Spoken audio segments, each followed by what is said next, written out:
Good morning, everybody. Good morning, good morning, good morning. How are you guys doing today? It is Friday, October 15th, 2021, and it's another live chat with the professor. I am Shakia, the professor of Silaholics Anonymous and the product line HS Ink. Honestly speaking, where we sell sublimation ink, sublimation paper, pigment ink, chip resetters, pre-fill cartridges, templates, so much more. You can get access to our classes on our website, shop.silaholics.anonymous.com. That link is in the description of this video, so be sure to head on over there and see everything that we have to offer on the site. But during these live sessions, I am here to help you guys, all right? Whatever I can do, whatever questions I can answer that may help your business, that is what I'm here for. Been doing this for quite some time. I've had some success stories with people who, whether it's just designing in Silhouette Studio, my creative business students, and the things that they implement from our sessions. So I know a little thing or two. I have run, technically two successful businesses. So, I'm here to help. I've been using Silhouette Studio for years now. So if that is your struggle with your creative business and trying to figure out how to design and all of that, I'm here. If you simply want to learn how to do these creative things for your business, I'm here for that too. I have years and years, sorry. Okay, there we go. I have years and years of content showing you how to make shirts with heat transfer vinyl, printable transfers, sublimation, still sublimation like glitter, subbing to glitter, easy subly. I've taught how to make decals for cups, for cars, on wood, on glass, how to apply HTV to things like stuffed animals.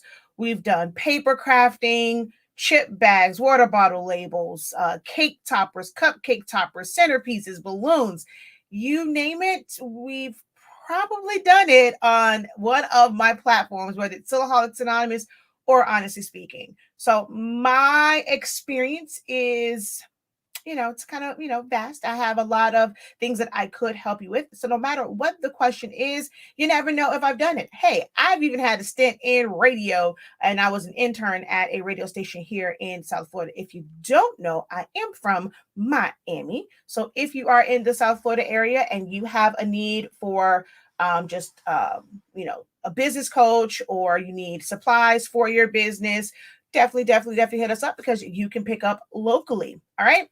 So during these live chats or live Q&As, it's all on you. I don't come here with a plan, like it's not a lesson plan, I guess you can say. Now, if I'm doing a video like on something like yesterday, we made this amazing topper, that's different. I have something I'm going to teach.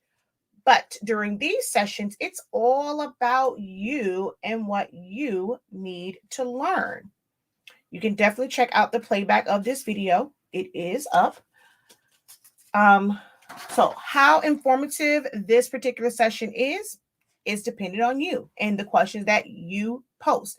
What you post may end up helping someone else as well. So be sure to share this out. If you know of someone who is contemplating starting a business and you're like, yo, you need to follow her, she's gonna help you get right, go ahead, tag them in this video, or simply share it out.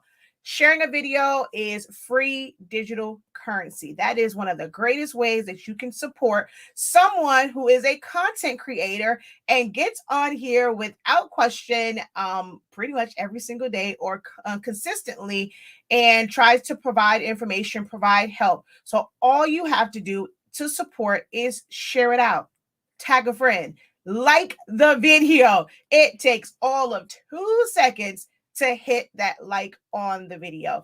And if you're here more than 2 seconds, you should be able to do that, right? So for me, or for any content creators, spread that digital currency around and support your content creators.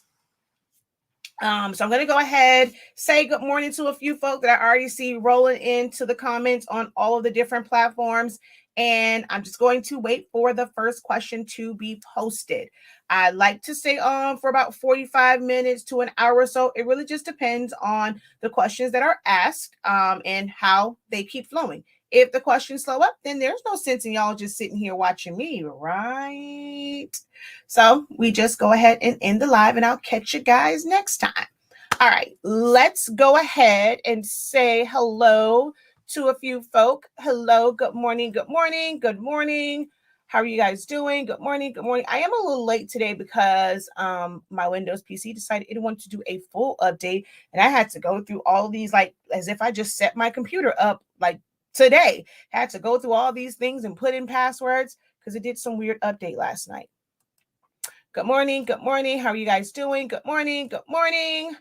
Hello, hola. Good morning. Good morning.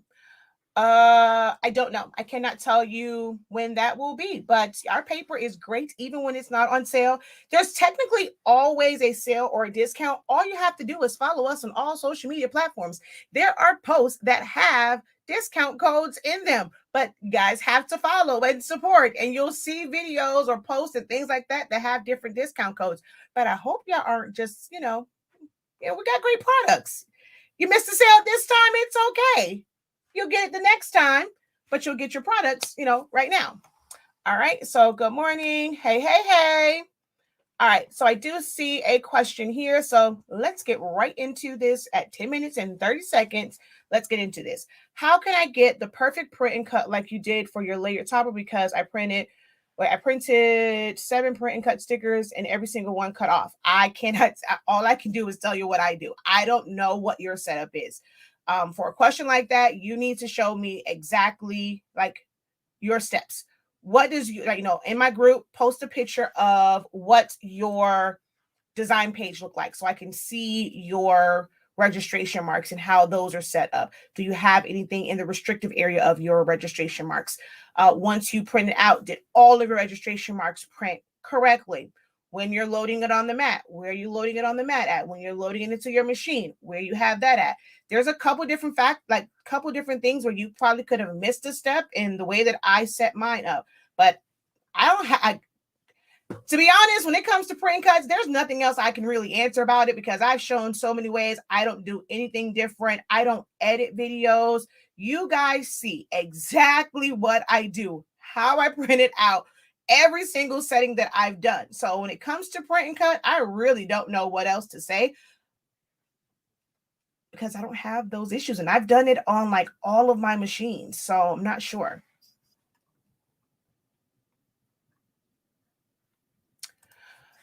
Okay, so I work at a company that I have remade their shirt logo and everyone likes it. The head HR lady will be coming to talk to me about my design next week.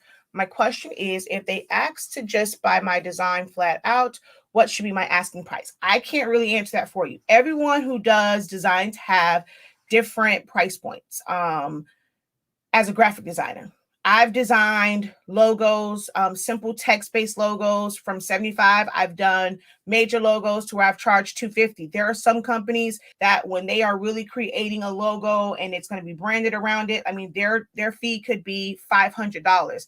I really can't tell you what to charge for, if I'm not sure this is your first logo. It also depends on what all that you actually giving them. When I design logos, if it is something that is like just a full-on graphic and they really can't do anything with it and it's just enough to put just to print on a Sublimation shirt, it's not really an effective logo. It's more of just graphics, and that's kind of on you on what you feel based off of. You can do it based off of the company, and if that's something they're going to be using going forward, it's going to be their official logo. You're going to provide them all the different ways that it can be used. So when I do mine, they have a JPEG, they have a PNG, they have a PDF because that's a vector format. I always keep a vector format just in case they need it in another way, like AI or an SVG or CAD cut file. And I show it in different ways. So when I'm designing logos, I don't just give them just one static one. And that's also a reason why mine are priced the way they are. Our logo, so with Designing Honestly Speaking, I can put mine like this. So it's the HS ink. The HS ink can stand alone without the circle. And then we have the actual, like, Honestly Speaking, like this. I have one to where it's provided to them where this is right next to it. Well, it's mine, but if I was designing for someone, I provide those file formats, whether it is stacked, if it is long, something that's an icon or abbreviated. So I'm providing all of those different formats. So to get all of those different formats, and you can change the color if you want to have it for, pink for breast cancer, you want to have it red for heart awareness, you want to make it, you're doing something and you're donating, you want to do it, purple for lupus or epilepsy. Like, I provide a format where it can truly be customized for anything. So that's why my prices are pretty much, like I said, I've done logos for $250. So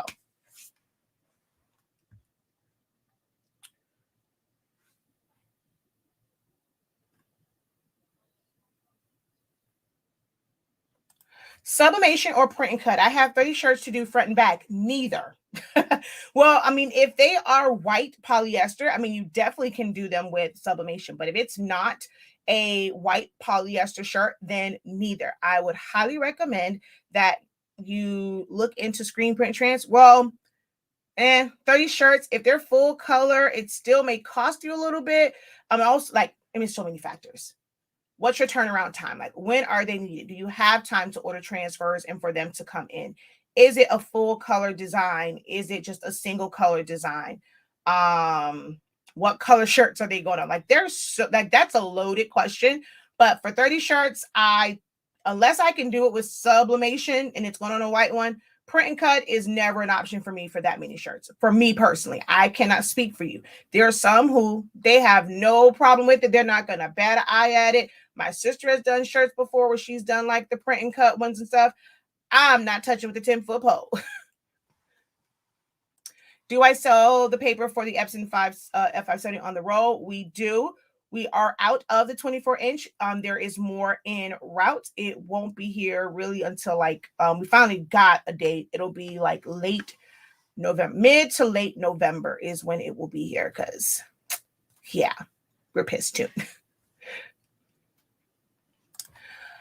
If you are using Cricut, you may need to calibrate your machine. Well, no, it won't be Cricut. She's following mine, so it's like about sublimation. I mean, it's a Silhouette Cameo. I'm using Silhouette Business on a different laptop, but it didn't transfer a lot of my images. Is there anything I can do to retrieve them? Okay, let me show you how a library is set up, because if it's not synced to your library, it's not going to transfer. I still cannot see my images, and this is really making me upset. I have no idea what's going on, because I even went up to 4.4 and I still cannot see my images, and this is really making me mad. All right, so if there is a lock, that is something that you purchase from the Silhouette Studio Design Store. As soon as you log into your account, these will be available to you no matter which computer, which laptop you log into, you will have access to these particular files. If it has a check, these are things that you have added to the library, but it is synced, which means it is on Silhouette's cloud. So you just log into an account anywhere, these will also populate. The X is something that is saved to your library, but only on the computer that it's on. If you log into your account, anything that's an X on the first one will not show up. How you get these over to the new one, you have to go up to the top, and depending on which version you're using, it may look a little different. I have videos pretty much from every version on how to export. So you're going to go to Library Export. You're going to go through this. You're going to choose a location where you want it to go to. You'll put My Library. You'll put today's date. So let's go 10/15/21. I'm going to put I have a folder for backup and I have no idea where it is. I have a whole folder for backups. Where, nope, so 101 files. Where is my folder for, oh, there it is. Backup data. And I'm going to go ahead and hit OK. And then I'll hit export. And that's all you do. And then once you get onto the new laptop, you're going to go to here again, you're going to choose import library. And that is going to import your library back into Silhouette Studio. So you will have the items that have an X on it. Okay.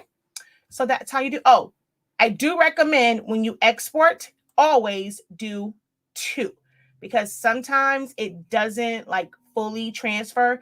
It's highly unlikely that it will happen twice. So it will be my library 10, 15, 21 back up. And I'm going to go there and go like that. As you saw on there, it will be a compressed file. You will not be able to click on that and it show you all of your files. It is just a file of binary numbers. And once it's put into the program, it will read it properly and upload all of your files. So once you're on the new one, you're going to go to import the library. You're going to find that file and you're going to bring that in.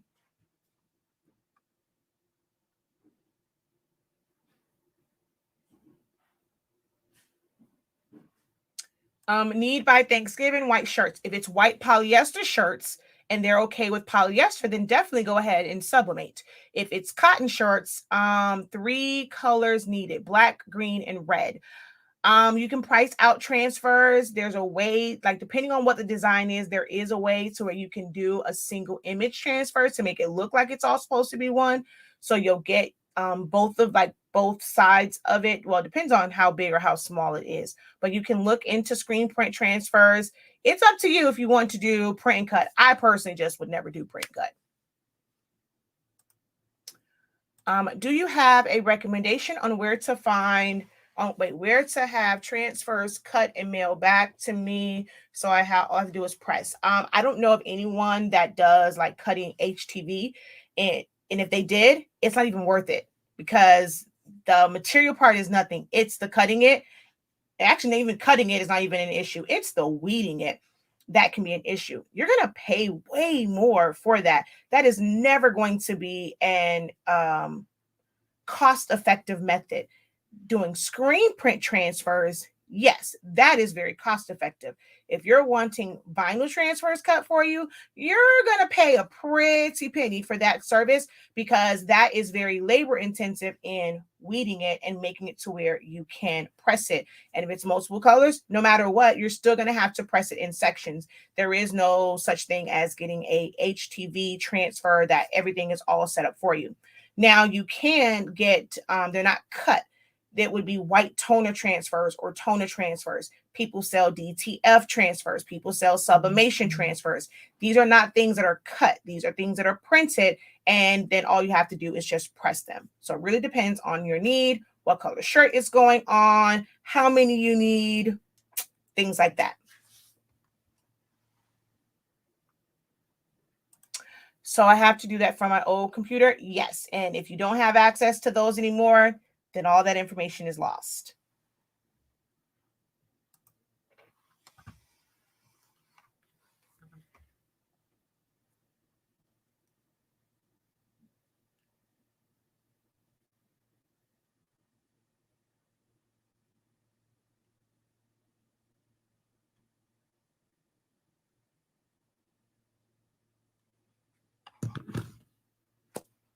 All right, that was the last question.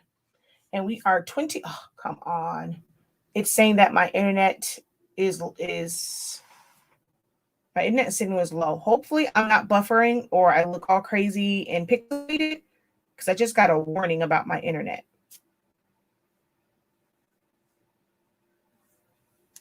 Good morning, Nina. Good morning, Ms. Bacon. Good morning, Blessed by the Best 35. Aunt Venus Gifts, good morning. Happy Friday. Trina, hey, hey, hey.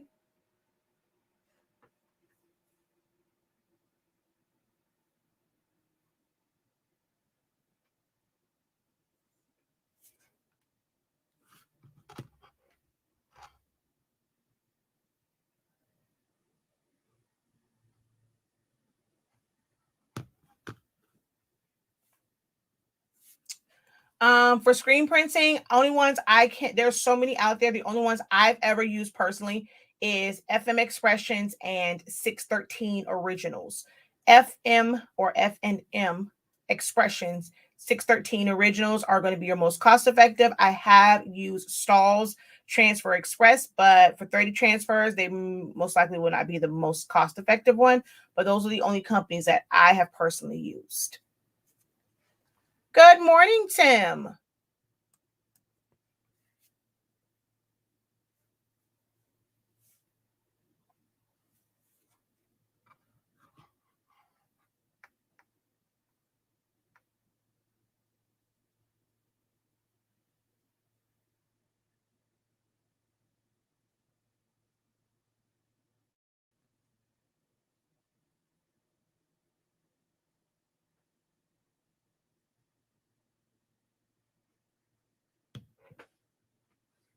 All righty, last call for questions. I don't like the silence.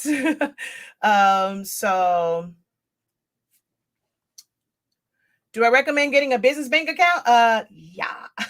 Or at least have a method. Even if you don't start off with an actual like business bank account, at least have a business PayPal to where you make it to where your business funds will go there. And because you can get a card for that works as a debit card, regular credit card, and that way you can keep all of your business funds from there. You use that only for business purchases if you're not quite ready to set up a business one, because some states or some banking institutions won't let you set one up just off of like sole proprietorship and just having a DBA, doing business as. Some require you to have an LLC or some sort of actual like official structure in order to set up your bank account. So you want to check with your banking institutions, whichever one you prefer to bank with, and find out what are their requirements for setting up a bank account. I know like Bank of America here, you have to be registered with Sunbiz in order to set up a Bank of America account. But then like Chase, we were able to kind of do that. But you have to check and see what your particular banking institutions require. And I found that it's state to state, because some people say their Bank of America's in their area did not have it. They had a requirement. But here when we went, you had to be registered on Sunbiz.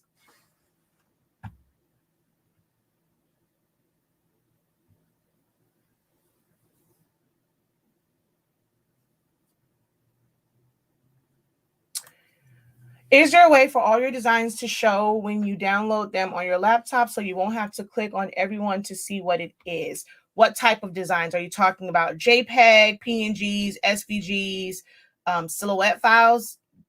What is which files are you referring to? Anything that allows you to not commingle your funds is always going to be beneficial. That way you see exactly what the business is making. You are able to make your business transactions from that account and that account only. That's going to help you when it comes time to file your taxes, because on that account, you'll see the things that you have purchased for business and for business only. It allows you to see your profit margin. If you are paying yourself, then you are able to take that out and then pay yourself until you get like an official payroll system where you can go in there and do all like the different tax stuff. So there's a couple different structures for that as far as being a startup. Does it make it harder like doing it one way and then switching over? Not really, as long as you had good bookkeeping. And the way to start that is to have two separate accounts. It's not the best practice, but even if you were able to open up a second checking account on your with your current banking institution, where it's technically still just like regular ones under your name, but for you, you know that you only use that for business purposes. You can do it that way too. So how you set that up, you really have to look at your personal situation, but you definitely should have some sort of method where you are not commingling funds, even if you are a startup. PayPal is a great way. We worked off of PayPal for many years. PayPal to this day, our PayPal business account is still one of our major ones. So like everything from our website, we don't have that go to like my regular personal PayPal. Anytime someone purchases anything on our website, and going through PayPal Express or just regular PayPal, it's going to our PayPal business account. So PayPal is something, if you want to have a website, you better have a PayPal business account, because that gives you another avenue for collecting funds, because not everyone has a credit card or a debit card.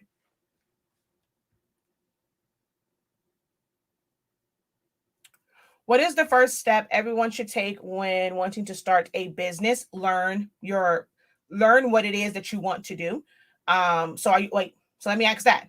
Are you referring to after you know the skills and now you want to turn this into a business, or you may have this idea and you're trying to figure out how to do it? There is no cookie cutter first step. Like there really is no cookie cutter first step. Some people, their business just develops out of a hobby, a passion. I'll always go back to my cousin, Misi from Bella Dose Delights. She started her business by making candy apples for her daughter's Sweet 16. So she saw what other people were charging. She wanted to be able to make them herself. So she started practicing way before the Sweet 16. So she was going and she was just making them, and just, it's money that no one was ever paying for these. We would just go and reap the benefits of her practice and be able to have really good candy apples while she was trying to figure it all out. When she was mixing flavors, I remember, I'm not sure if anyone is from South Florida, but I live in Miami Gardens. My cousin lives way in what was that, Sunrise. I literally drove to her house for a pina colada denim candy apple. Like literally drove that far just to get 2 or 3 candy apples. I have a picture and all. Honey, one of those did not even make it back to the house. I was in the car tearing that thing down. You hear me?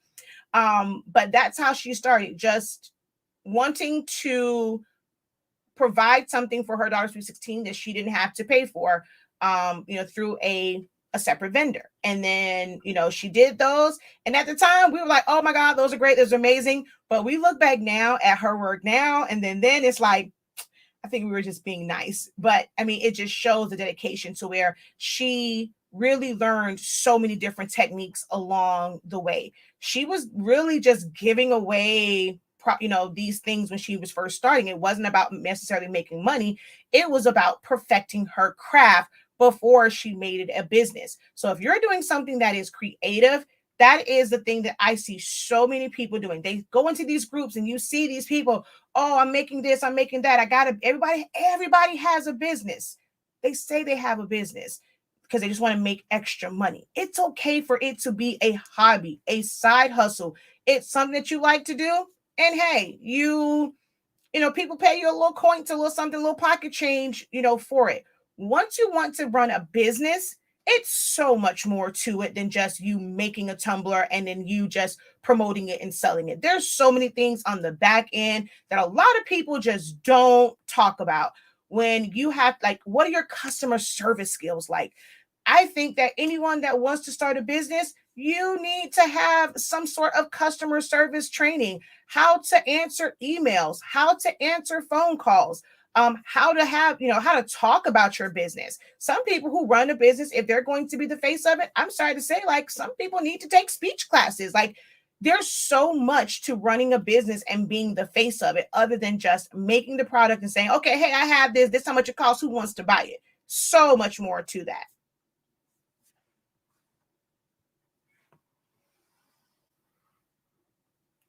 So SVGs don't show. You're not going to ever see an SVG. It is going to show either, depending on what your default is, it's going to show either and I'm still going to go back to yours, Kenyatta, but I was waiting for you to respond back on what part of the process are you referring to as far as quote unquote first step. But it can show up as Microsoft Edge.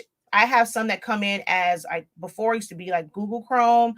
If you have a program that reads SVGs, Illustrator, Corel Draw, or Affinity Photo, it may show that icon. For SVGs, DXFs, you're never going to see the image, which is why a lot of people have a PNG or a JPEG to go with it. So once you go to that file, you'll see the PNG version and you'll know what that SVG will look like. Oh, yeah, see. So I have to click on each logo to see what the picture is. Yeah, unfortunately, there is no way. I think I heard something about it's some type of extension where you can see the SVG stuff or something like that. But yeah, SVGs are just normally look at the associated picture file to know what it is.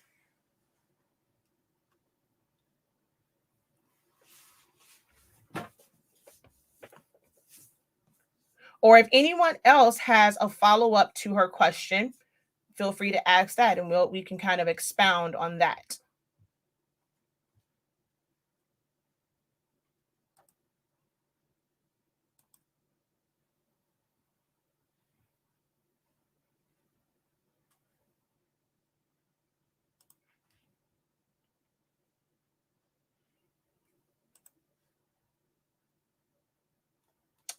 Is there a program that we should use when creating a logo?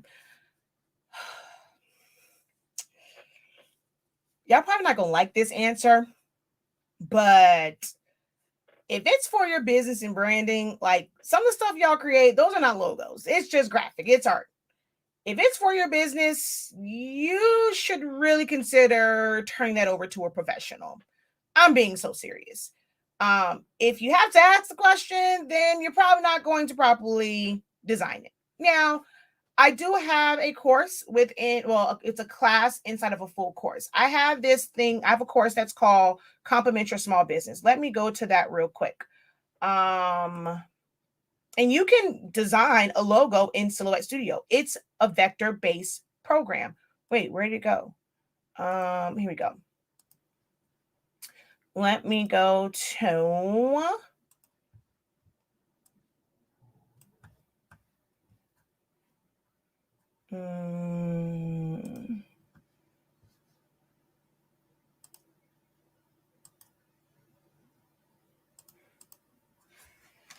Complement Your Small Business.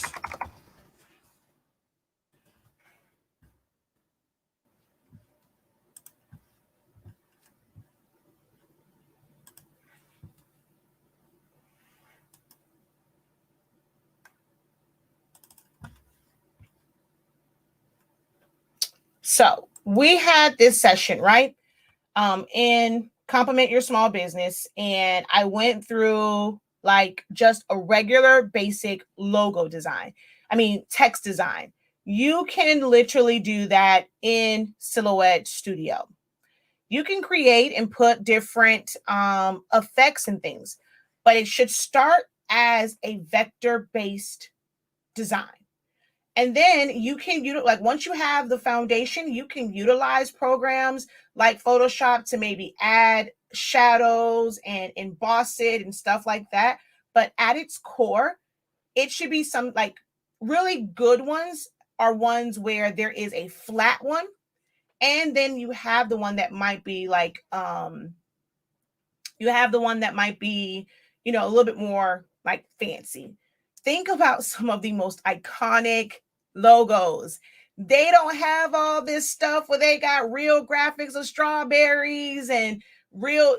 Nike has never had a logo where it is an actual shoe and hey, this is Nike. It's the word Nike in the check. They can take that and they can do 1,000 different things with it. Look at Chanel. Some of the best logos are going to be ones where it is easily recognizable. Okay. So like in this one, I'm going to show you the dollars per month. Hold on, I want to mute it.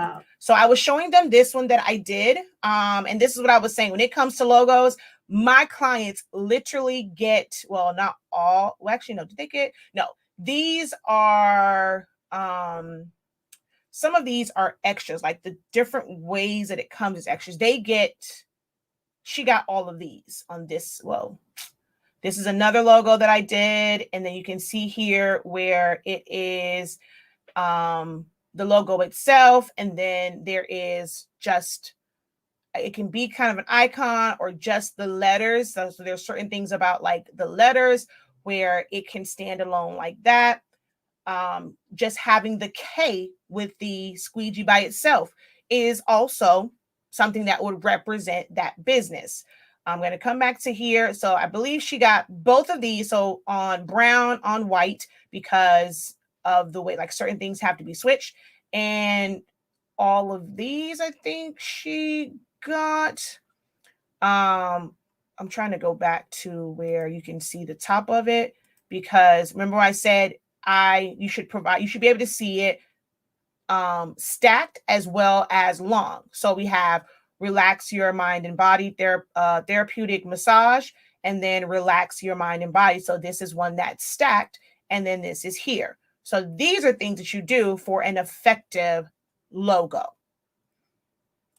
So I think I went through this, and so in here I kind of go through a bunch of different like fonts and stuff, and then just explaining how you eventually break it down. On this one, I was showing how you take something that is very basic, and then now once you have the base of it, you can up that by adding different text effects to it. So through this whole thing, we went through. So I started off with this one in script font, and then we end up having this one. The C looked crazy. Then, it was a matter of adding things onto this, adding the line. So it's a lot. We went from a line to then we had stars. So the first part of it was just getting the logo in black and white. If you don't love it in black and white, and it's not effective in black and white, you're more so in love with all of the glitz and glams of it. And if you ever had to present that in a very basic form, you're not going to like it. So we have this one. And so then it went from black and white. We played around with some things like putting the stars and stuff at the top and the letters.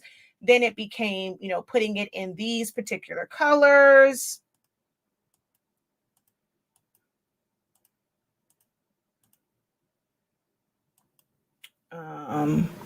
Then we took the T and extended that, put the stars right there.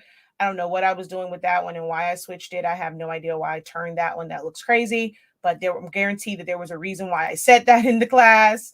But you can see how that was there. Then we took the T and extended it. So there's a lot of different ways that a logo can be done. Then once we had all of those, here we are now where I've added colors to them. I've added shadows to it. So Compliment Your Small Business is the best place to start to learn how to design your own logo and get ideas from, about how to design a logo. And this was just a very, very basic text-based only logo. And then I showed about how to create your watermarks and all that kind of good jazz. So Compliment Your Small Business is a great place to start, because that's the one time I've taught logos. People keep asking me about doing another class on logos. We'll try and get that into the 2022 schedule. But there is one where I talk about designing logos. And now that was in Silhouette Studio.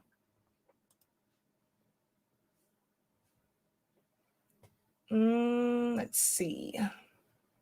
I saw on another channel and download a program, I believe it's called SVGC or something like that. And now it allows me. Yeah, so I said, I read something about that, and you download something in order to be able to see them. But I've never done it.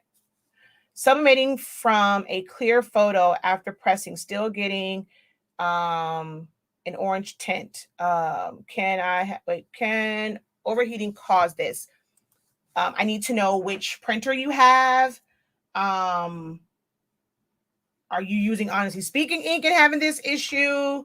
Because then if you're using our ink, and depending on which printer you're using, have you looked at that image on different monitors? So take that image and send it to yourself via Messenger. Look at it on your phone and see what it looks like. Look at it on your computer. Look at it on a different computer and see if the tone of it changes, because it may become a matter of, you need to calibrate your monitor so that you'll know exactly how that's going to output.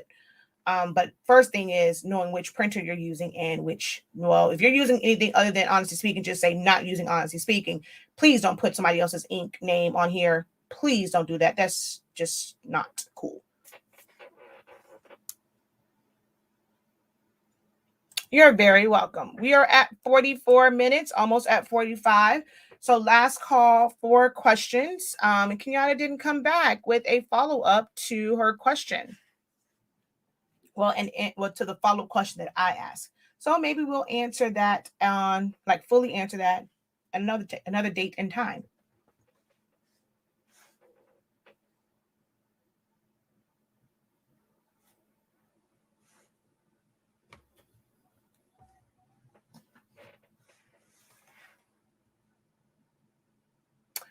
Doing a lot of practice on sublimation. However, party decor is my life. I'm wanting to start a small business. Okay, so with that, so you're saying party decor is your life. So you're already doing it. So right now, are you doing it for free? Or are people paying you for services now? If you're just doing it for free, then, and you need to know like how to price, you're just doing it for family members and stuff right now, then, I can help with, maybe what's the next step. If you are doing it and you're getting paid, you have a side hustle. The business part and starting a business is totally different than making money from something that you're good at. Part of the business is understanding the back end stuff, understanding and like research. Like when you're doing a business, when you have a business, you can no longer go to retail stores to really get the things for your business because you're never going to make a profit based off of what the standard like what the current market value of something is. So if you're going to Michael's and Joann's, other than maybe like paper, but if you're going to go get like big supplies and stuff and you're still going there, you're not going to ever really see a true profit because you're already paying someone else retail. As a business, how we profit is sourcing supplies to sell at the manufacturer or wholesale price. So if you don't have wholesale connections and resources, that will be one of the first things that you really, really need to do is all the things that you're making, and depending on where you're getting from, start to figure out and research where you can get these things wholesale or straight from the manufacturer. If you want to start importing things, and because you have you're going through so much of like certain supplies, it's probably better for you to import them. Then it's a matter of understanding the import process. If you have all of those in place, then now let's look at how do you want to present your business? Getting, understanding a website. You can get a website, doesn't mean it has to be active. You're probably learning how to set it up, figuring out what pictures you need to take, what descriptions you're going to have for each and every item. Of course, going ahead and making it where it is completely separate. I'm one where I will always say, like, you don't have to have an LLC. You want to set it up to where you are, you have your EIN. If you need to have like a resale, you're getting your resale. So, because if you're collecting taxes, and you should be collecting taxes, especially in your state, you're going through the proper channels so that you can pay your state on those sales taxes because you're doing business in that state. Having your EIN, which will help for other things, filing your taxes. You don't, there are so many people, there's such thing called self-employment, and it is filed on your regular taxes. Now, if you don't have things like dependents and stuff like that, and you're not paying out every month like you would, like, or every couple of weeks or every quarter, like you would with a regular job where they're taking those taxes out every 2 weeks. If you're not paying your taxes and seeing that in, come refund time and filing your taxes, you're probably going to end up owing, especially if you cannot itemize and you don't have children, for child tax credits to kind of balance out that that small, like the self-employment tax, it's just a lot. It's a lot to it. Like the most important part is really understanding the legal, the legal and the financial and the tax part of it. Because the one thing you don't want to ever mess around with is the I, the R, and the S. That's what you just don't want to mess around with. So understanding all of those things, taking those classes to help you understand all of those tax things. This is what we go through in creative business and stuff like in my courses for that. You have to understand the business side of it. Then it's, like I said, customer service. Like some people have a business and their customer service sucks. They don't know how to respond to people. They take everything personally. And you have to realize that people are giving you money. They're going to have certain expectations. Too many people go into this business thing thinking that, oh, well, I want to start a business because I don't want to answer to anybody. I want to work for myself. I want to be my own boss. Contrary to popular belief, once you start a business, you are not your own boss. Your bosses, or the people that really dictate how successful, or if your business is going to not be successful, are the people that you serve. You don't work for yourself. If you have a business providing any type of product, any type of service, you work for the people that you service. Like, you don't work for yourself.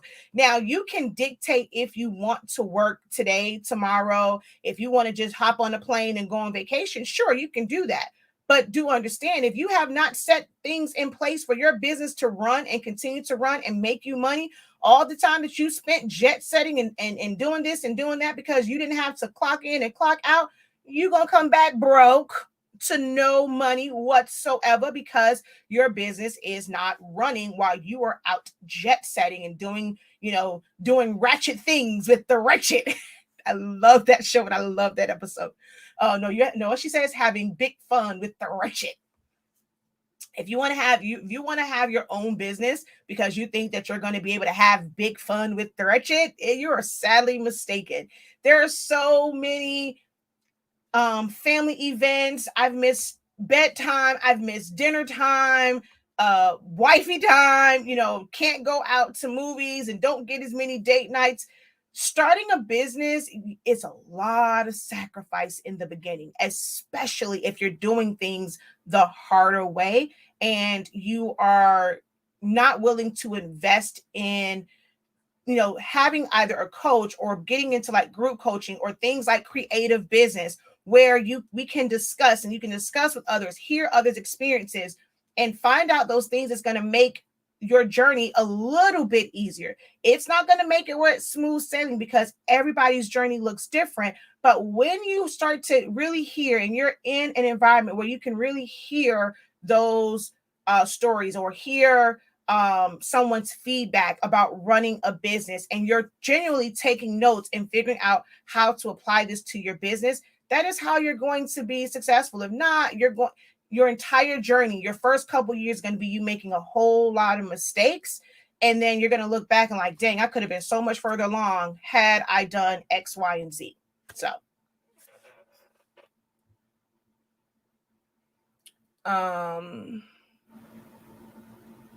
So you're using HS ink and paper. That might be the image. Is it like is it one particular thing that has, I'm gonna see what you say. You said it had an orange tint. That one is kind of weird. Never really heard orange tint. Some people say for certain things red. I really would need to see what the original looks like. How is it printing out? And once you're sublimating it, is it an orange tint on is it skin tones? Is it like, there's so many things in that. Definitely post that in my Facebook group and give me some pictures of what is happening. Does Shopify let you set up your website before you launch it? Yes and no. You have 14 days. And so like where it's free. So if you have not set it up completely within those 14 days, you are going to be charged $29 while you're sitting and still waiting for you to set it up. You're still going to be charged those $29 every single month. If it takes you 3 months to set it up, you're still going to be charged $29 $29, whatever, for you to go and set it up. Now, if you end up going under someone where, like a Shopify partner like myself, it's still going to cost you some money, but at least you'll have someone who can help you kind of navigate and understand stuff. So it's not a free service. When I set it up for you, like going through setting it up, letting you know like where to go to add certain things to it, and you can have time where you can set it up and you're not being charged the $29 yet. You won't be charged that until you actually, choose like your domain or choose your plan, and then you'll start to pay, and it'll be transferred over to you. But during that setup period, if you are with a Shopify partner and someone who sets them up, depending on what their level of services, their level of services are, some people will fully set it up for you. You provide them the pictures, you provide that. Others, like myself, I don't go in there and put it because I just don't have the time for it. But I set it up for you. You're able to go in there and kind of play around with it, add certain things in so that it's perfect before you start paying and before you launch. But you still kind of have to pay. So it's up to you on whether or not you want help throughout the process, or you just want to start it yourself, figure out how to do everything, and you're paying the $29, while you're figuring it out. I mainly buy from wholesale retailers like Alibaba, Oriental, and so on. I do a little of both charge and free services. Also, I'm in a tax class also. Okay, so for you, it's going to be figuring out who your core demographic is. Are you catering to moms who want like an amazing event on a budget? Or even for baby showers on a budget? Are you doing more high-end things? Is your business based off of you doing a lot of DIY type deals? Type decor versus things that are like just staples, and you're paying for these like big props and big setups, big balloons. Like, you have to decide, like, your first step in how you want to now scale this as a business is to decide how you want your business to run. What do you want your brand to be about? Identifying, if you can now, a little bit of who is going to be your target audience. Who are you targeting? Because there are people that will have event decor businesses, and they kind of work with a lot of people who are budget, and there's nothing wrong with that, because people who don't have a lot of disposable income, still would like to have a nice event. That's what my business was based on. I wasn't one where I was really worried about, the high-end event and getting hundreds and thousands and having celebrity clientele, because I was a consumer first. I wasn't necessarily a mom when I was doing it, but I was a cousin of someone who had a baby young, and, they can't afford to have these big, lavish birthday parties or baby showers and things like that. So what can I do for that type of person where they want to have a nice event? What kind of services can I provide to where you're going to have a really nice event within your budget? I see so many people, they're like, oh no, they can't afford this. They don't have the party to DIY. Everyone can, especially if it's a single mom. A lot of times, they're working. What time do they have to DIY anything? I've had things where they can DIY it. I would make it, and they're saving money on, I'm not there to set it up for you. I will provide everything for you, almost like a party in a box, and it's given to you. You set it up. They will rent out certain things, whether it was like linen and chair covers and stuff like that, and then they go and bring it back, because a lot of times for that, it's the setup part where those big funds and stuff come in. So identifying who your target audience is, how you want your business to be branded, and how you want it to run. Understanding that is what's going to set you up for success, instead of just kind of jumping into it and then you're wondering why you're not selling, because you're in these groups and saying, oh, you can't sell that for this. You can't do chip bags for $1. You can't do this for that. You don't know what what their overhead is. They don't know what yours is. They don't know who your target audience is. there's a lot of people, they want to be able to do these things, but they're not doing it for big business. They still want to keep their regular job. They just want to help others. It is extra income for them. It is more so to help others. And hey, if I make some money with it, great.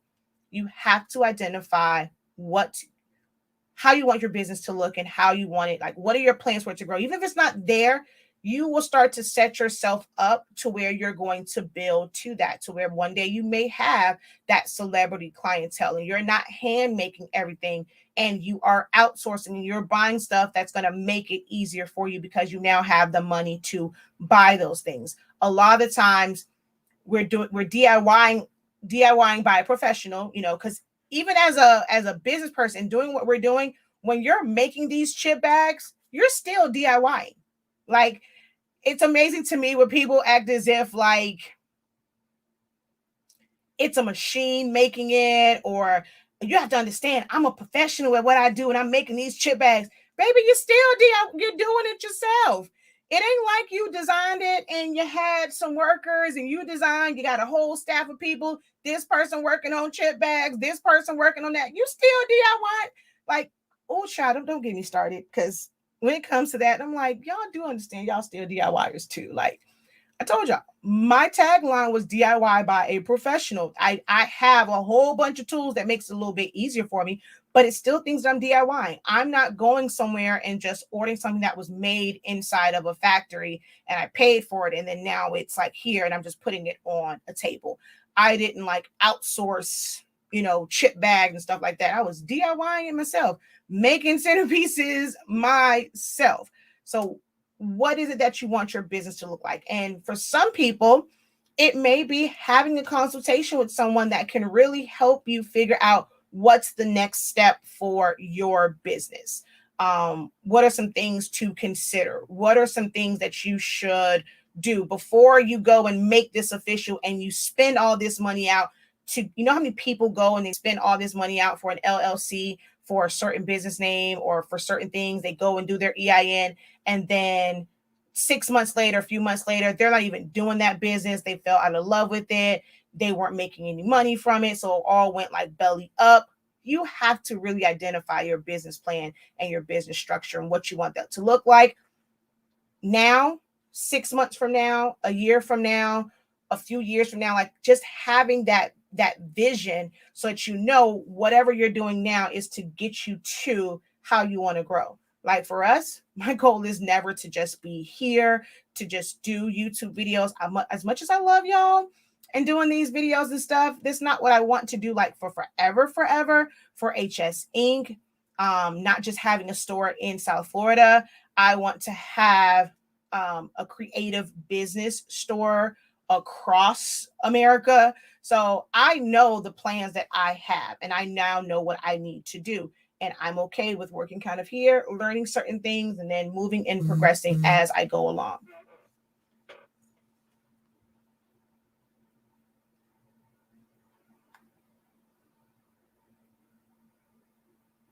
Wow, I missed some important info. I'm helping my kiddos with homeschooling. This is exactly what I'm stuck on.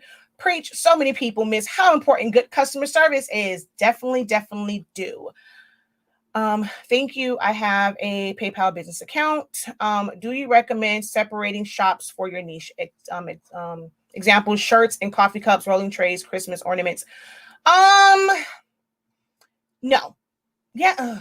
It really, if the audience is the same, rolling trays is one to where it can be off-putting for some people to go to a site and kind of see that. That's like saying, should Walmart only offer one thing? I see so many people talk about like niching down and like separating all of this. Do you know how many successful businesses there are where they have 1,001 different things? Walmart is known as, you can buy food there, hot food, cold food. You can buy snacks there. You move over, you can go and buy clothes, you can buy underwear, you can buy diapers, you can buy bottles, you can buy baby formula. Move down a little bit more, you're going to find some shoes. Then you're going to find bedding, you're going to find furniture, you're going to find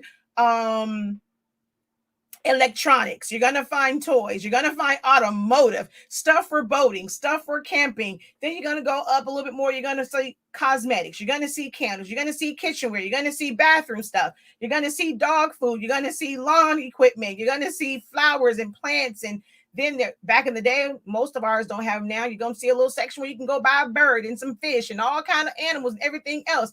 There's a pharmacy in Walmart. I'm sorry. What would be their niche other than providing affordable? Niching down is not always about sticking to one thing. Walmart's niche is, was it save less? It's just about being affordable. Target has the exact same setup, but you're going to pay more at Target for whatever reason. If it is just their caliber of staffing and how they staff and their training for certain things, their they may charge more because they make sure they have more staff on hand, whatever the reason is. Target and Walmart pretty much sell the exact same things. Some of the items are exactly the same. I can go buy a a Barbie from Walmart and pay one price and go into Target and pay a totally different price. It is based off of their business model, or there's a reason why they charge a certain amount for certain things. You don't necessarily find clothes in like Publix, but it's still a grocery store. Walmart has a whole grocery section. Walmart now has a store that's pretty much like mainly like just groceries. You don't have like all the other stuff. But what makes it to where Publix charges a certain price compared to Walmart, which for major brands, they sell the same thing. It's about their brand. Their niche is like, about their customer service and how they care, the way that their store looks. Like that is also a part of your branding and niching. Like, it just amazes me when people make it seem like niching down is doing one exact thing. Yours can be to where I provide all of these things, but I provide, I'm the affordable place, or, because there's different ways that you can do, certain things to where it's the same quality or the same product, but it's a different way. Maybe if you do tumblers, to keep it affordable, I'm not doing full wrap tumblers because that is a process to go and fully wrap it and tape around it and do all of those things, compared to, okay, I can provide you a tumbler and put your logo on it, but it's only going to be a single one. Because with that, all I have to do is put it on there, tape it down, put it in there, we're good to go. Doing a full wrap, designing a full wrap is different. So two different companies can both provide sublimation tumblers. The process is exactly the same. We both can be doing them strictly for businesses. I don't do them for birthday parties. I don't do them for X, Y, and Z.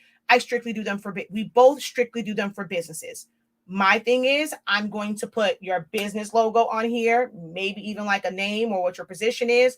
And that's it. 2 places, put it in there, press it, boom, go. Because with like the tumbler press, if you're not doing all over and you're just doing a design here and over here, put it in a press, 30 seconds. Hey, you're done. You don't have a lot of overhead. It's not taking you a lot of time. You don't have this thing that you have to now spin and spend time taking it or lose, de-wrapping and taking off the wrap and all that stuff. That adds to the process and adds to why you charge a certain price. So for me, I go tape it down, put it in a tumbler press it for 30 seconds using Honestly Speaking sublimation paper, take it out, put this off, put it in the box. While you have spent forever in a day turning, taking this down, taping and wrapping, and the time that it took you to do one start to finish, I have done maybe 3 or 4.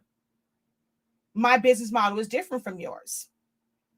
Those are the things that you have to determine when it comes to what it means to niche down. You can be someone, we all make sublimation tumblers. I only make sublimation tumblers that are about vegan. Like, it's for, vegan users.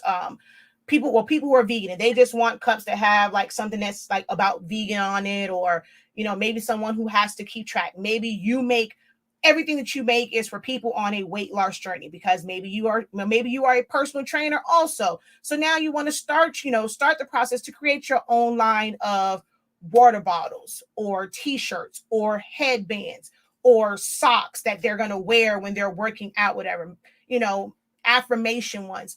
Like, there's so much stuff. There's no, like, niching down is so many facets, but people make it seem as if it is just one way to niche down. And that's not the case. So depending on who your target audience is, you can have shirts, you can have coffee cups, you can have rolling trays, you can have ornaments. And guess what? Those shirts, those coffee cups, those ornaments, they can be about rolling up, So you can go to where the same people that you're selling rolling trays to, maybe they want them a Christmas ornament that got a weed plant on it.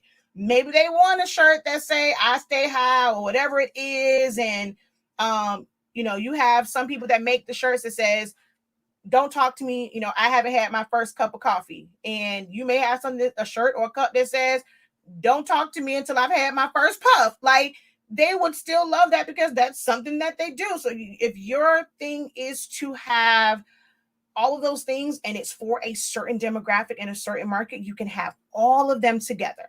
But if everything else, you got shirts and you got inspirational quotes on it and you got Bible verses, or it's about kids stuff and you got this or that, and then you go and you have this section of rolling trays and you have different things on there promoting smoking, there's going to cause brand confusion for the people who are coming there for something else. Like, where this came out of left field. Some people think just because they craft everything, they can mix them together. You have some people who are very PG. So if you had the drunk Uno, sex Uno, and this, that, and the third, it may turn others off. You have to identify who your target audience is. And if what you have as a collection and it appeals to them and it speaks to that customer avatar, no one can tell you what to have on your site. You have to just define what your brand is. Look at how people got in an uproar when it came to those Nike shoes with the blood in it. Nike had nothing to do with it. That wasn't Nike's brand. And like, okay, why would you have this? Not to say that, they want anyone who is not a believer, but if they're saying that, for me, we are a believer. That's like Chick-fil-A. Chick-fil-A closed on Sundays because it's a Christian-based company. So no one would ever expect for Chick-fil-A to have something, a shirt line, a commercial, some food or whatever, or for anyone to ever promote Chick-fil-A as anything other than a Christian-based or a faith-based company. So now someone's doing that and it's like, wait a minute, why Chick-fil-A got this on their menu? Like, that don't make no sense, if it's something that's a vegan company or restaurant, why you got bacon on your menu that's not vegan bacon? You understand? You see where where I'm going with that is, once you identify exactly what your business is, if everything that you're doing fits that business, go for it. But if it's too left, like it's way left field for each one, you got to decide if you want to pay the extra money for a separate site or you want to drop one of them, whichever one's doing better for you. I've been always focused on budget friendly, making and buying items staying in budget. I use the 3 R's: reduce, reuse, and recycle. That's how I was. So now it's, if you're building off of that, like, you know what? Book a session with me. Like, I can't go through all of it here. Definitely book a session with me and we can kind of go through the structure and for me to really understand the structure, like the direction that you want to go with it. Going about pricing, understanding what is your target number for the year. What is your goals? Do you want to go to where this is a full-on business for you? And another thing about business is, if you're running a business and it's you by yourself, it's going to be very hard to be successful in that business, to be all parts of your business. So that's one of the things that you also have to think about in running a business, is creating a team and having a business and having others to help you facilitate and run that business successfully, because you will burn yourself out trying to create and then deliver And if you're out doing one thing, then you can't work on another event and stuff like that. So you have to think about how you want to scale and grow.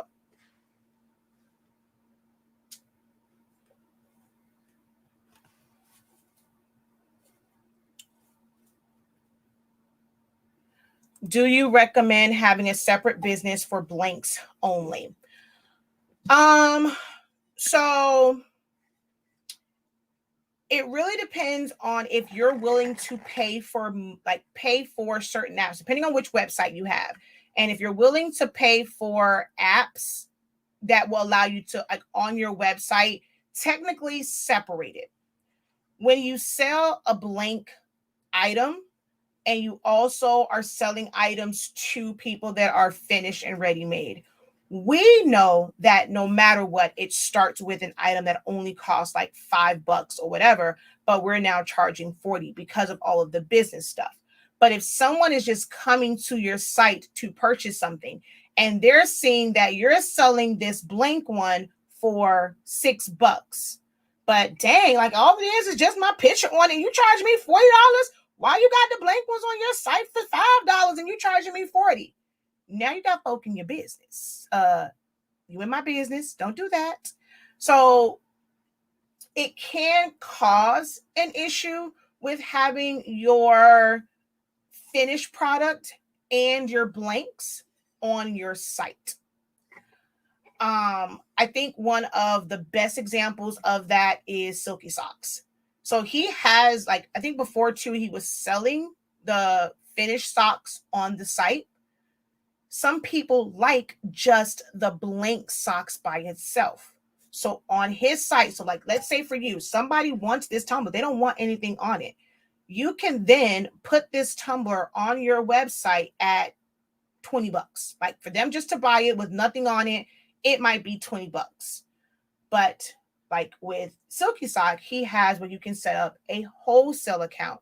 And, that's marketed to other businesses. So once you set up that wholesale account, you are automatically getting 50% off of it. So instead of paying, where I'm telling everybody else this is $20, when you go into your account and you put it in your cart, you're only paying a small amount for it. You're just paying a lower price. Whenever he runs sales, you can't be on your wholesale account. His sales are based off of that retail cost, and then you get the sale amount from that. And he actually, he also kind of buffers it a little, well, gives you a little padding because it's now 53% instead of your wholesale one.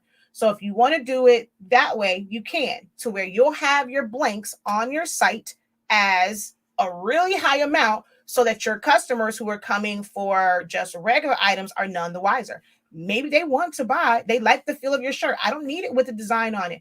I just want to buy that shirt. I want one plain. They now have the option to do that on your site. They don't want a design on the cup. I just want a plain cup. Like, I just need to drink some water out of it. But I like the fact that it keeps my items cold. When you go to Walmart, there are ones that are just, just black, just red. I just want a basic one. Like, just let me buy one plain. You put it on your site for that.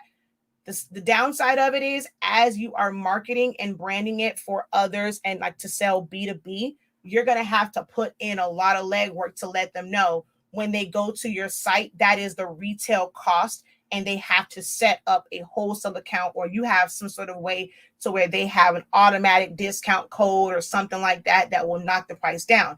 Because B2B, and if I'm looking for blank tumblers and I go on there and I'm seeing that your blank tumbler is $20, oh, honey, sure, next. So you have to have a way where it's not plastered on your site, that you offer it at a discounted rate, and then you have to have certain processes in place that that it's not just a regular consumer trying to get it cheaper, and it is someone that's business to business. I think Dan over there has, he's a good example of selling it retail, but also having blanks for business to business.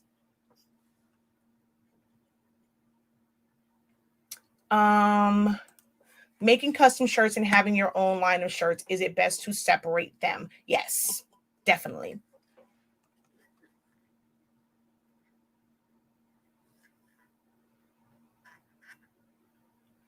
Good morning, Professor. Should I do returns exchanges for my business when I'm barely starting out? If so, how would I go about that without listing my personal address? Oh, Kenyatta, girl, let me backtrack. Anybody who is, whether it is a side hustle or a business, like straight on business, please get yourself a UPS box. I used to say like just get a PO box, but I'm in love with like, the service of having a UPS box where even when you get items in with them scanning it in, you get an email, you get a text message, hey, you got a package here. I never got that when I was when I had a regular PO box. I just happened to go like if you're not one to where you got to, you're not getting stuff all the time, you're not going to think to check it, and stuff got sent back once because I guess I didn't go pick it up fast enough or whatever. Stuff was just sitting there, like there's no indicator that you have some stuff sitting in your mailbox. So I love, the fact that I have a UPS box, but for anyone, if you are doing any type of business, even if you're on Etsy doing it, please do not use your personal. Now, technically, if you own your house and it's in your name, it's public record. That gets me all the time. People say, oh, don't use your address. You don't want people to know. Technically, if you own your house, it's public record. Anybody can go find it. They can go look up the taxes and know exactly how much you paid for your house, how much the value of your house is now. So owning a house, you really have no privacy when it comes to that. How do you think people find all of these celebrity homes? They can go wherever, like even celebrities, people know exactly where their houses are. There is no protection really from that. But as far as just kind of having things come in and just like, if they want the information, they're going to have to work for it. You're not going to freely give it to them. So get some sort of box. People will say get a virtual address. You can do that, but stuff mail-wise got to be able to go somewhere. So definitely, if you are doing any type of services, things are going out, invoicing or whatever, please go get yourself a UPS box. Virtual addresses, are great for business purposes, and like some people like it for that because they're not really doing anything that requires mailing out stuff. But if you are mailing out anything, please go get a box and have those returns go through there. As you are processing it, it is showing that it's mailing from that address, and any returns will go to that address. Again, just for the customer service alone of knowing when things got, like when I have things in my box and them scanning in all that stuff, I highly recommend a UPS box. And it's just a regular address there as well.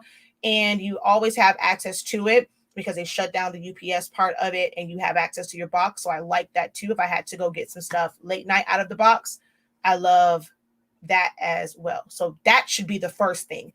Please stop using your address. Oh, yeah. See, I'm always dropping them gems.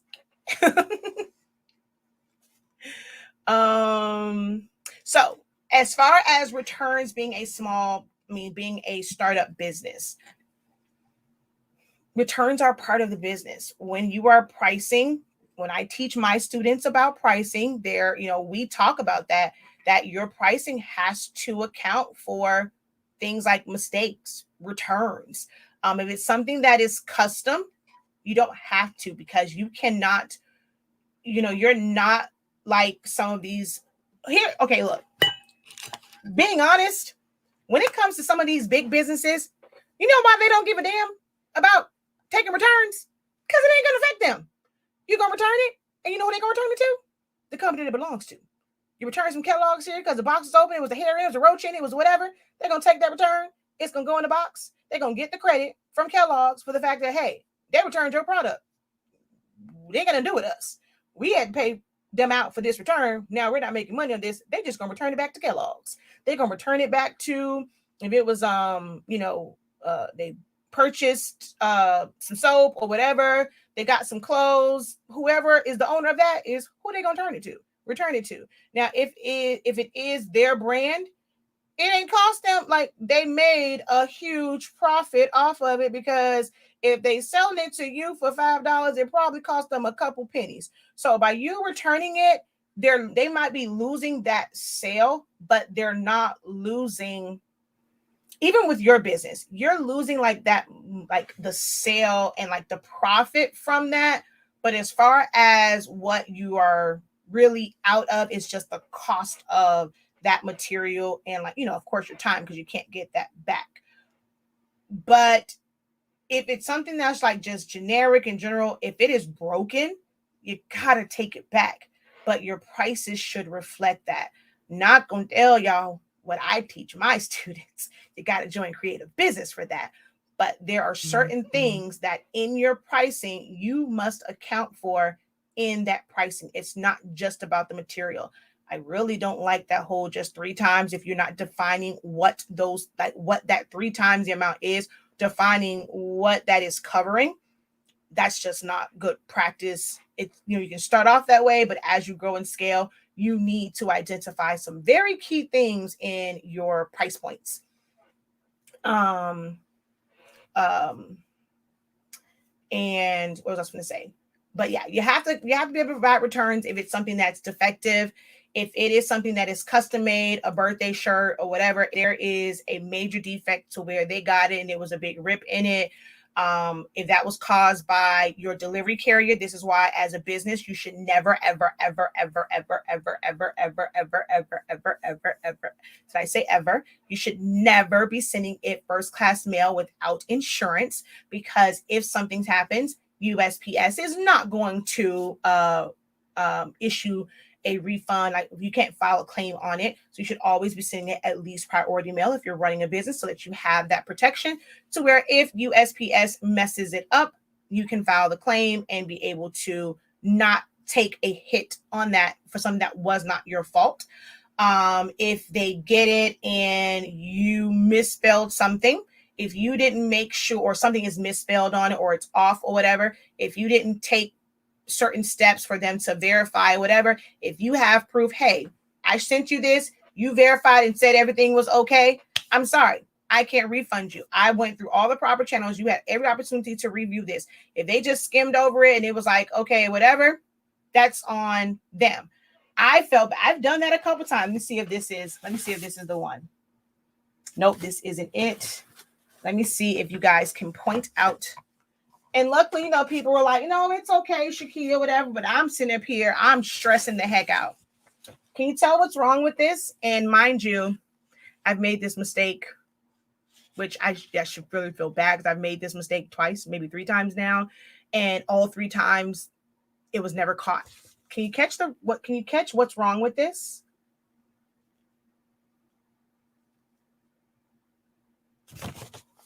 I'm going to show you this one. Maybe that'll help you figure out what's wrong with it.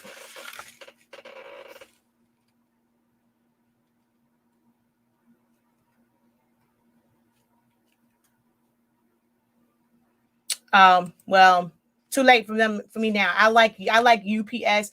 I get a text message, I get an email, I get all of that. Yeah. It's on there twice. So, but when I sent the proof of this, before I even finalized it, I sent the proof, and neither time did any of them catch it. I finally changed my template to where that won't happen again.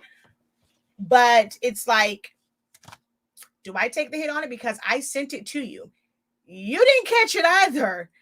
Whose fault is that? Because you proofed it. You approved it. It's technically both of our fault, so we'll both kind of take a hit for something like this.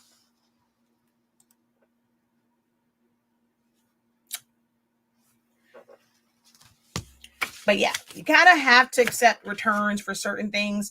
Some things, like if it was this and they're still going to use it, I may end up offering like a partial refund, but everything else on here and for what it's used for, people were using it. They saw the pictures, they kept it. So I'm not going to give you a full refund on something that you're not returning everything to me in full. Like, that's just not going to happen, Captain. I will make it to where I'll offer you a discount, maybe for the next order, maybe a partial discount, like a partial refund. But you have to have those policies in place, and they need to be outlined even before someone places the order, so that they know, like, you can always go back to it. If X, Y, and Z happens, this is what happens. If I even have it for like my one-on-one sessions. If I have to miss a session and it is by fault of me, I can't say I'm not going to refund it or whatever, because someone may have set up a certain time, and then if I'm not available at that time and they've made other arrangements to be available at that time, that's on me. When I had to cancel certain events because of, family emergencies, or I know I got sick, if I have to cancel, I have outlined exactly what happened with your funds for that event. What happens with, or your deposits, what happens going forward. If you cancel and it's not any fault of mine, and I've already done all this preparation, I had outlined when I was doing event planning and, creating stuff. This is what happens if you cancel you have until this point to cancel to get this. Once I begin any production, I buy any special materials for your event, your project, that part is not refundable. My dime is not refundable. So you will get back $25 of the $50 that you, or the $150 that you put in. You might get back $25 because I'm not going to take a hit where I've done my part and now you cancel. So you have to identify what your terms and conditions are for returns and refunds.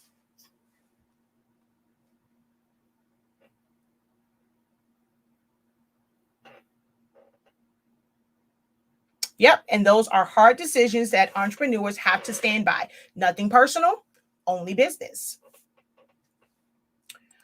Do you allow the customer to proofread and wait? So you allow the customer to proofread, they missed it before it was shipped. Do you have contracts? Yep. You always have to have terms and conditions for things like this. It's not always contracts.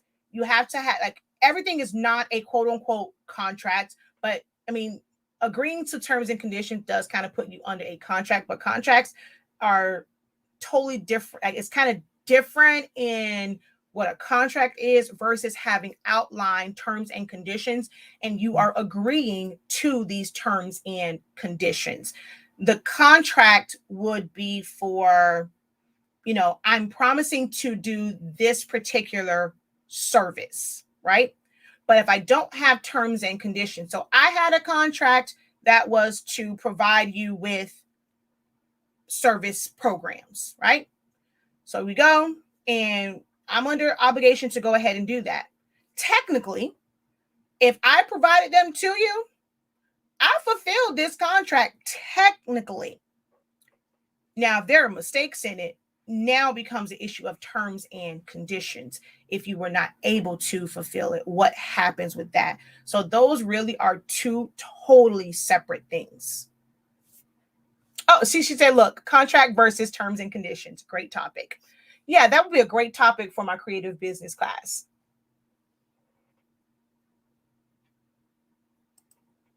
All right, y'all, I've been on for 1 hour and 32 minutes. I did not plan to be on here this long. I'm going to hop off of here because I have to prepare for, finish up. So I've done everything. I just need to put it in the course for tonight for the sports one.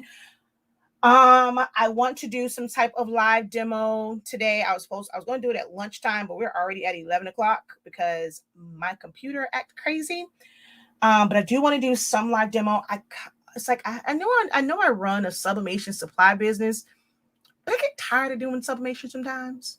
And I want to do something else. I mean, I had a whole month where you guys saw everything: vinyl, paper crafting, sublimation. I want to do something different, and I don't know what to do. What should I do today as a full-on demo, y'all? I don't know what I want to do. I want to do something. I just don't know what. I don't know what to do. But I know I've been on here too long because now my lips are completely dry.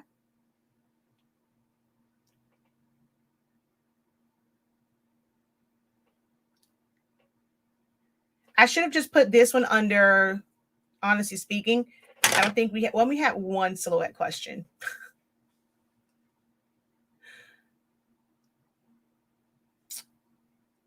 If it was informative, I hope my shares reflect the fact that this was informative. Don't keep all the goods to yourself. Help support my platform, I'm able to provide these type of sessions and provide this wonderful information when there is support and it's showing that people enjoy the content. So I'm hoping with all of this goodness that was just dropped in this video by the professor, that you guys have shown the love and shown the fact that you appreciate the information by hitting the thumbs up, by hitting share, by subscribing to the channels. So make sure that you guys do that before you leave, okay? Thanks so much for everything. You are such a blessing. Thank you. I truly believe in that. I was blessed to be a blessing. I was blessed to have many, many, many, many, many experiences in life to where I can speak to and I can connect and people can resonate with me, my story. I've, done this as a mom. I've never been, quote unquote, a single mom, but having to juggle, having a business, having a kid, and a significant other that has been outside of the house for like work and stuff like that. Okay, so if we're gonna give donations like that, look here. YouTube takes 70%. YouTube takes 30% of that. I got a whole Cash App and PayPal in the description. Whoa. Go ahead and drop that next time in the Cash App, because when it comes to YouTube, they take 30%. They don't even do nothing, and they take 30%. So if we're gonna ever get a blessing like that, inside the description of each and every video is my Cash App and my PayPal. Go ahead and hit them things up. Thank you, appreciate you. Appreciate, girl. You can send me your email. You can go ahead and join doctorate for that blessing, honey.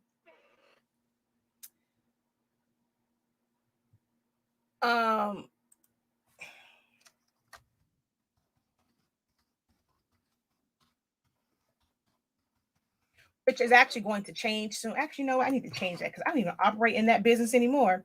But it's always in the description. Always in the description. Always in the description. Ooh, child, I just might take that man I'm married to lunch today, child. Ooh. Thank you. Now that's support all the way around. That's that digital currency. That's that real currency. I appreciate you, girl. Ooh, that just made my little day. Ooh, that just made my little day. Hey, how you doing? Shoot. I'm still a little whew. Alrighty then. That's a great way to end this. Whew.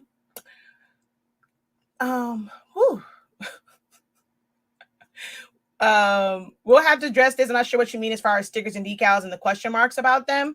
I love that. Tumblr, sharing is caring. Something with breast cancer awareness would be nice. I did. Did I do breast cancer? I think I already did some stuff. Yeah, because I did I did our logo with all the breast cancer stuff. I don't know. I'll figure out something.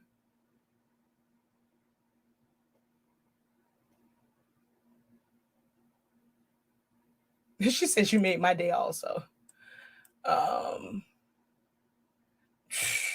Him good, child. Thank you. Appreciate you. But I do need to change I no longer operate under Elite Prints and Creations. And that's the thing with, okay, this is the last thing I'm gonna talk about. All right.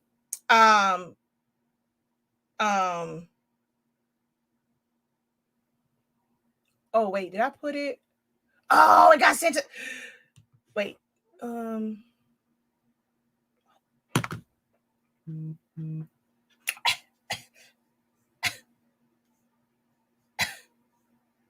Oh, decals and stickers. Oh, okay. Thank you, girl. Babe. Even. You want to go to lunch without the kids? What happened? Hey, I'm about Miss Loretta buying. We going to lunch. Go put some clothes on. Look here. Y'all ain't gonna get no live. I'm taking my man to lunch, honey, on Miss Loretta. Shoot. Thank you, girl. Okay.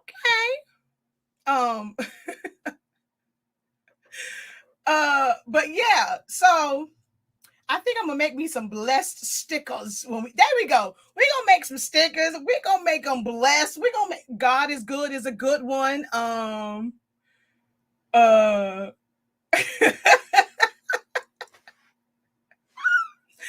So yeah. I gotta go. About to go take my man to lunch, child.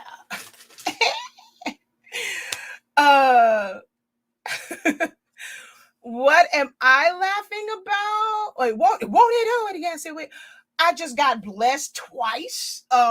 So we were laughing about the fact that I was blessed. It's not, it's a good laugh.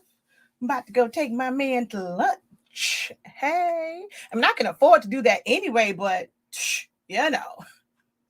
this lunch is on Miss Holloman, the time I take him to lunch, I ain't gonna say that because we've actually gone to restaurants without the kids while they at school. We got till 3:05, okay. It might even give a little something. I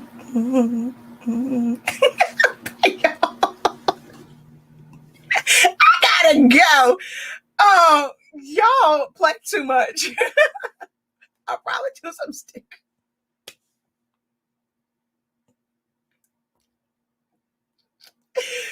I love y'all. I swear I do.